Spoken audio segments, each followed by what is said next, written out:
So geographically, Egypt is in Africa, but because of geography, and when I mean geography, I mean specifically because of the massive thing right in the middle of Africa called the Sahara Desert, Egypt has been separate or has developed in a different sense until the year 600 up until today. So let's say 1400, 1500 years. That is the time frame in which Egypt has been Arab.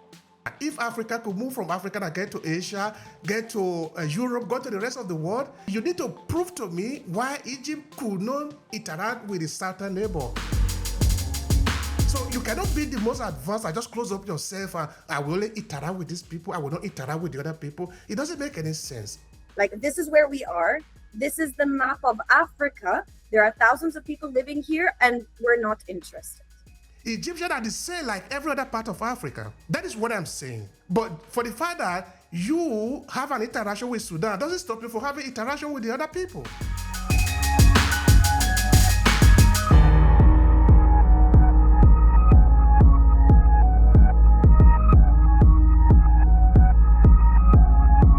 Hello everyone, and thank you for joining us in today's episode of the Obehi podcast. I remain Obehi, your host here from Verona, Italy.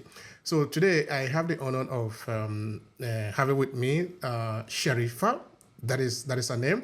And of course, who is she? What is she doing? And why is she doing what she's doing? Which is actually the question that we ask here often, because we talk about storytelling. We want to know the people behind the brand, behind what they are doing. And of course, who is better to talk about them than themselves? So, Sherifa, thank you so much for being here. So, tell the people. Thank you so much for having me. You're welcome. So, tell the people who you are. Let's try to learn from you. So, my name is Sherifa. I am Egyptian, currently living in Dubai. I've been living here for the past 5 years.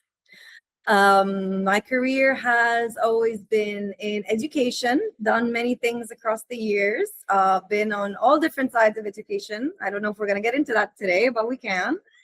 Outside of work, wow, I love traveling. Traveled a lot. I think I've been to like 40 countries so far. Lovely. Yeah, I've been trying to get some more. Okay, that's good. That's more to explore.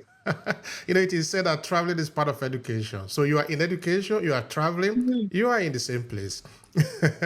I think I agree with you. I think it was Ibn Battuta who said that traveling makes you a storyteller.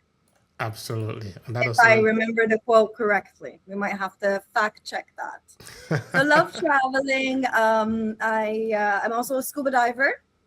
Love exploring life underwater as well. I speak English, Arabic, and Spanish. Spanish is a recent addition. Like, I've only been learning Spanish for almost 2 years now.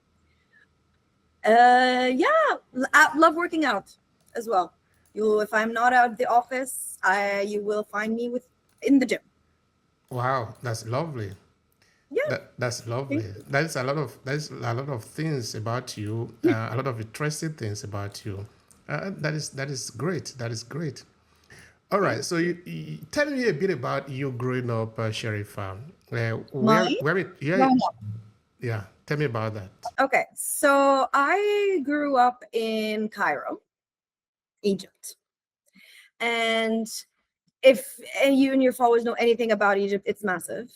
Massive. It is the largest Arab country in terms of population, not geography or landscape. I think we've just passed 110 million.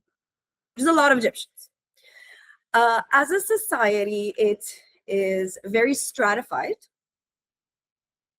And I was fortunate enough to be born into a particular social class where I had access to education. And so I went to an international school. I was fortunate enough to be able to go to university. I did 2 master's degrees. But growing up, it was always very apparent that the opportunities that I was fortunate enough to be born into was not the case for the majority of people from my country, which I think is something that can be shared. There's something that can be said about most societies around the world. or at least I hate this word, but what they call third world or developing countries. I hate the word, but it's used. It's in the literature, unfortunately. So grew up fortunate. I studied political science at university, which was fascinating to study. But when you grow up Arab and in the Middle East, and then the Arab Spring happens, when you are finishing university, politics is lovely to study, but to work is a whole other ball game. So originally, background was in politics, wanted to become an ambassador, but with political changes, that goal shifted. And so and that's where education comes in. But yeah, ask me specific questions about growing up. What do you mean specifically? You said it. That is what we are interested in. You know, when we did the pre-interview, I told you that we just launch and we just follow you because story is very strange because sometimes it can have legs, hands, and it can walk. So we just follow it. Okay, let's just follow. All right. Now, Sherifa, I'm interested in learning more about your country. Okay, I'm in Africa. Egypt is in Africa. For most people who do not yet understand, because of course there are some people in Europe who think Egypt is not in Africa. So anyway, there is nothing we can do about that. All You right. would be surprised, my friend. Yeah. I have been on the receiving end of that. Okay, that's Wish I interesting. could say only once. Tell me more Yeah. about that. Tell me more about that. I'm interested. We are here to talk story. Okay. So Egypt is very interesting in the sense that it is unique on more than one level. Let me explain. So geographically, Egypt is in Africa, but because of geography, and when I mean geography, I mean specifically because of the massive thing right in the middle of Africa called the Sahara Desert, Egypt has been separate or has developed in a different sense than what comes to people's mind when they hear the word Africa. Typically everything south of the Sahara. And I'm not talking about color at all. I mean culturally, linguistically, if we look at countries south of the Sahara, they have been more in contact with each other and have been influenced by each other linguistically and culturally, while Egypt has been more closely affiliated with the Mediterranean. Okay. And later on with the Arab, now this is a tricky one. Go on. It depends. We have time for it. It depends if you call it the Arab. See, growing up, it was always, we were taught in school that it was Fath Masr. And the word in Arabic, Fath, basically means the opening of Egypt or the liberation of Egypt.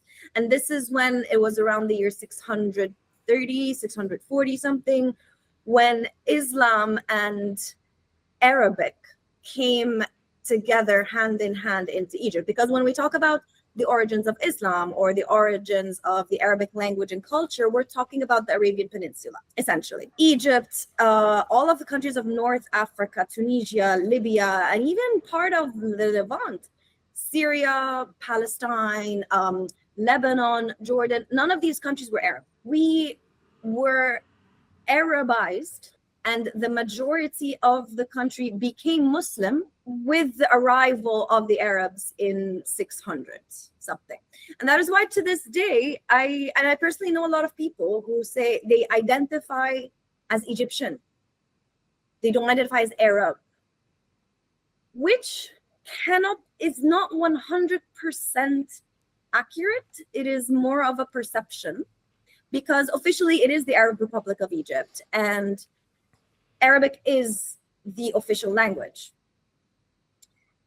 But to counter this, if you look at the timeline of Egyptian history, 7,000 years old, 7,000 years of civilization, of different languages, culture, all of it, until the year 600, up until today, so let's say 1,400, 1,500 years, that is the time frame in which Egypt has been Arab.